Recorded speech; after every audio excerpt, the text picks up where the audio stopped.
Hello bro, మీ పేరు? ఓం ప్రకాష్. ఇప్పుడు తెలంగాణలో ఎంపీ ఎలక్షన్స్ వస్తున్నాయి కదా, ఏ పార్టీ ఎక్కువ ఎక్కువ సీట్లు సాధించే అవకాశం ఉంది?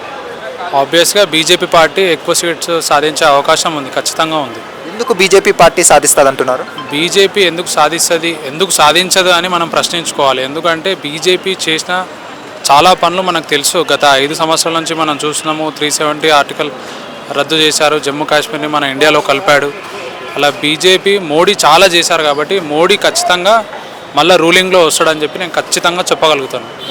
ఎందుకంటే ఆబ్వియస్గా ఓల్డ్ సిటీ నుంచి కూడా మాధవీలతను ఇనిషియేట్ చేసి మేము గెలిపించాలని కూడా చాలా ప్రయత్నం చేస్తున్నాము.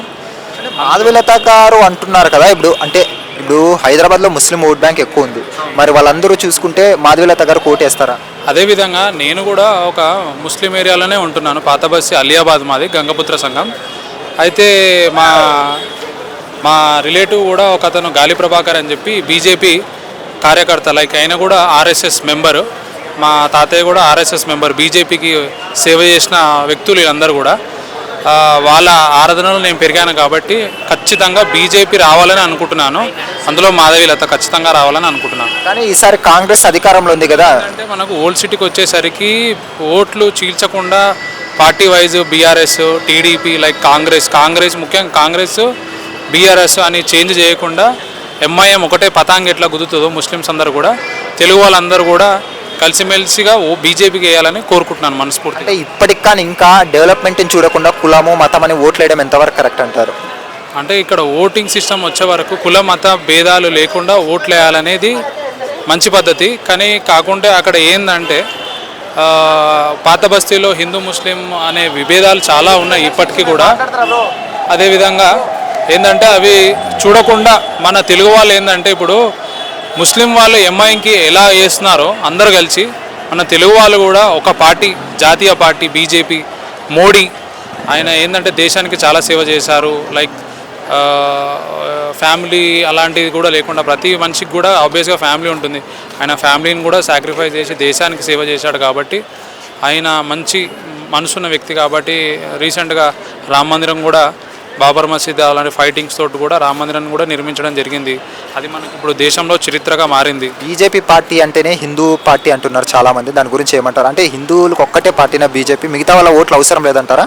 అనుకుంటే మన రీసెంట్గా సీఎం ఎలక్షన్స్, ఎమ్మెల్యే ఎలక్షన్స్లో నాంపల్లి నుంచి బీజేపీలో ముస్లిం క్యాండిడేట్కి ఇచ్చారు. అయితే అలా అంటే బీజేపీలో ముస్లిం క్యాండిడేట్స్ ఉండరు కదా, హిందువులకే ఇవ్వాలి కదా అని నా క్వశ్చన్ అనమాట. ఇక్కడ మరి తెలంగాణలో చాలామంది బీఆర్ఎస్ వాళ్ళు కాంగ్రెస్లోకి షిఫ్ట్ అవుతున్నారు కదా, దానికి ఏమంటారు? ఎందుకు వాళ్ళు షిఫ్ట్ అవుతున్నారు? ఆబ్వియస్గా ఇప్పుడు ఏంటంటే ఇప్పుడు రూలింగ్ పార్టీలో జాయిన్ కావాలని చెప్పి అందరూ మనస్సుగా వెళ్తున్నారు. ఏంటంటే లైక్ మొన్న వచ్చిన కవిత లిక్కర్ కేసు కానీ, కేటీఆర్ సంబంధించిన విషయాలు కానీ, అలా ఇవన్నీ రావడంతో ఏంటంటే పార్టీ అంటే రూలింగ్లో ఉండాలని వాళ్ళు కోరుకుంటున్నారు కాబట్టి కాంగ్రెస్కి వెళ్తున్నారు అని చెప్పి నా అభిప్రాయం. అలా అనేమి ఉండదు. ఇప్పుడు మనం మాట్లాడుతుంది ఎంపీ సబ్జెక్ట్ కాబట్టి as a old city person తెలంగాణలో నేను చూసినప్పటికీ ఎంఐఎం పార్టీకి ఎదురుగా మాధవీలత గారికి నేను సపోర్ట్ చేస్తాను. ఎందుకంటే మా గంగపుత్ర సంఘం గాలి ప్రభాకర్ కూడా మా కజిన్, ఆమెకు సపోర్ట్ చేస్తున్నాడు. లైక్ బీజేపీ వస్తే బాగుంటుందని మేము అనుకుంటున్నాం చాలా మటుకు. ఎంఐఎం సార్ అయితే మెజార్టీ సీట్స్ కోరిక ఏంటంటే ఎంఐఎం సీట్ హైదరాబాదు ఎప్పటి కాకుండా ఎప్పటికైనా ఫ్యూచర్లో అయినా బీజేపీ కొట్టాలని నా కోరిక. ఓవరాల్గా అయితే బీజేపీని ఎక్కువ సీట్లు గెలుస్తుందని ఎంపీ స్థానాలు తెలంగాణలో అంటారు. ఖచ్చితంగా 370 ఆర్టికల్ని ఎలా అయితే రద్దు చేశారో అదేవిధంగా 370 సీట్స్ బీజేపీ కొట్టి చేంజెస్ చేయాలి. ఆ అధికారము మన భారతదేశానికి రావాలి బీజేపీ పార్టీ త్రూ. 370 సీట్స్ గెలవాలని చెప్పి అనుకుంటున్నాను. హాయ్ ఫ్రెండ్స్, మా ఫ్యూచర్ టుడే ఛానల్ చూస్తున్నందుకు చాలా థ్యాంక్స్. మరిన్ని లేటెస్ట్ వీడియోస్ కోసం వెంటనే సబ్స్క్రైబ్ చేయండి. అలాగే ఈ బెల్ని కూడా రింగ్ చేసేయండి. మా లేటెస్ట్ వీడియోస్ నోటిఫికేషన్స్ అన్నీ మీ మొబైల్లో వస్తాయి. మా వీడియోస్ మీకు నచ్చితే లైక్ చేయండి, షేర్ చేయండి, నచ్చకపోతే కామెంట్ చేయండి.